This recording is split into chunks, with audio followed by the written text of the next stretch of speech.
Hey guys, welcome to another video. So today I'm going to be going through the bad stages of your fitness journey and within the gym. So what I mean by this is there's certain stages when you start your fitness journey within the gym that you're going to come across, which are going to be basically thinking things are true when they're actually not. And then once you overcome these, obviously you're kind of more knowledgeable and you're getting better throughout your fitness journey. Gives you the ability to make better progress and stuff like that. So yeah, I hope you like the video and let's get into it. So point number one, just get an easy gist into the video, nice and simple one. This one, thinking doing sit-ups every day or just doing sit-ups in general is going to get you to lose your body fat around your midsection, around your waist. That's not how it works. Just because you are doing sit-ups doesn't mean, well, you are building the muscle, your abdominal muscle around that area. However, that doesn't mean you're then losing belly fat off your belly in the same area in during that workout. So don't be thinking doing sit-ups it's going to make your abs more visible if you're not already lean. So that's point number one, just so you can get a gist of kind of how this video is going to swerve in the topics I'm going to go into. So yeah, that's point number one. Now point number two I'm going to go over is the topic which I think most people start the gym journey with, which is not training legs. Now you get a lot of people who, I was one of them, when you first start the gym you neglect your legs. You don't train them, and if you do train them, it's not as hard as you're training your upper body and stuff like that, which is understandable because most of the time it's not that fun and you just don't enjoy doing them as much. However, going forward into your fitness journey, you will realise it is quite vital to actually train your legs from the get-go. Now, however, you might get some people who kind of have different goals and different things they're trying to achieve. So for those people, yeah, it might make sense to not train your legs.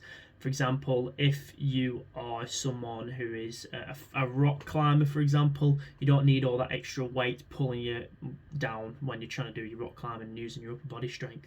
But for most majority of people, if you're trying to build muscle, build a good physique, then you don't really want to be neglecting your legs, especially when you're doing your weight training sessions. So yeah, that's point number two. Make sure you are training your legs and don't be thinking that it's just something you can pass and don't need to train. So point number three, this is a very common one, and it's definitely a stage most people get through when they're starting the fitness journey, and it's basically doing lackluster exercises for like mediocre gains.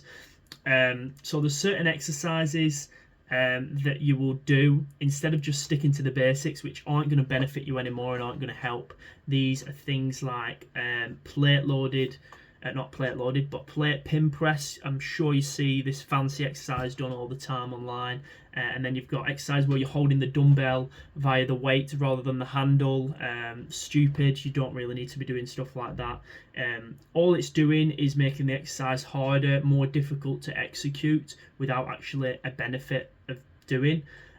So just have a look at the exercises you are performing, and if they're really far from the basics, such as holding a plate or holding a dumbbell in the area where they're not designed to be held, you're probably doing an exercise where, in terms of gains, it's going to be a lot less than if you just did a normal exercise and did the basics that you should be doing anyway to begin with. So once you get past that stage, you'll then realise, you'll have a eureka moment and be like, oh, doing all these fancy exercises you see on social media aren't actually that good. I'm going to go back to doing the basics, even though you might think it's boring. They're the ones that are going to give you the best bang for your buck. They're the most stable, and they're going to help you the most in terms of your gains and stuff like that. So if you're in a position right now where you're doing some of those exercises which I've mentioned, there you go. You can step past this hurdle, start doing other exercises. So yeah, that is point number three. So point number four, this is quite a common point as well. You see this quite a lot, very frequently on social media and in places like Instagram comments, stuff like that.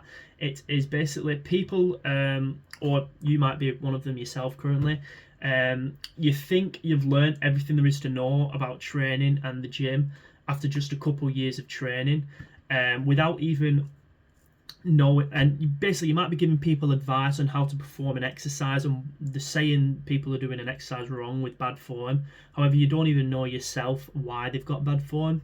You get a lot of people who they'll go up to someone in the gym or just comment on an Instagram video saying that form there is wrong. You're using, for example, you might see someone doing bad example, but low bar back squats, and you might get someone who comes up to him and go, "Excuse me, you're doing exercise wrong, the bar should be higher up on your back, do you want it on the traps?" Obviously being an idiot, thinks he knows everything because he's been training a couple of years, doesn't actually realise low bar back squat is just a different variation of your squat, trains different muscles, stuff like that. So just have a think, are you just throwing out things like you know everything there is to know about fitness, or do you actually know what you're talking about, and can you back up with what you're saying?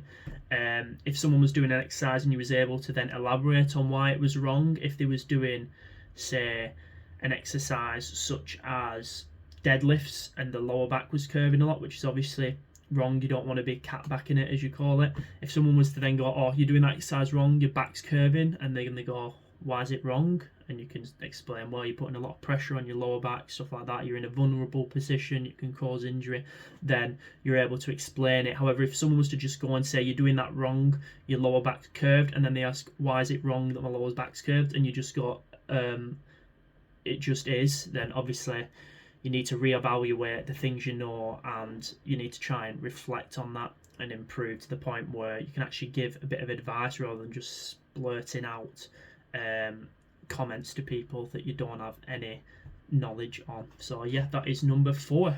Last point now, number 5 is going to be thinking. This is something that would come on quite later on in your lifting career. It's a point where someone thinks they're more knowledgeable than everyone else just because of the achievements they've made. Now, you kind of see this from people who, one, are taking or are on PEDs, or 2, someone who maybe had really good genetics and didn't really have to think about the trainer or anything. They've just gone through doing, maybe they've been doing those lackluster, crappy exercise I mentioned before, and they've made gains from them. However, they're now think they know everything and think they know better than everyone just because of the physique they've built and how they look, when in actual fact they don't have a good physique because of what they've been doing. They just have a good physique for either PEDs or because of genetics. So make sure you're not someone who discourages or discredits other people's ideas, opinions and inputs on situations just because of how you look in comparison to them. I'm sure we all know now in this day and age, you've got a lot of people who are, quote, very knowledgeable within the space and have been training for ages but still say things wrong. For example, you've got people like Arnold who just say you need to shock the muscle. So you have to go and use the shocking principle. Which obviously we know now with research and just general knowledge and cleverness, if you will, that you can't shock the muscle. That's not how it works physically, biologically. So yeah, just make sure you're not down putting anyone and just giving crappy advice just because of you think you're better than everyone else, basically. So yeah, that's point number 5. So guys, that's it there. So I've gone through all those points.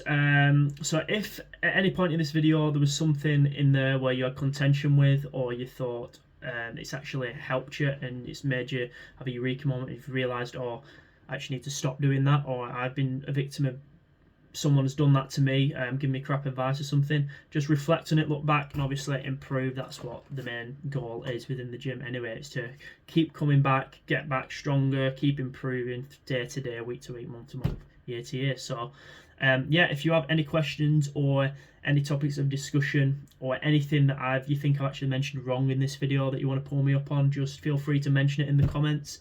Thanks for watching. Like the video, subscribe, and thank you.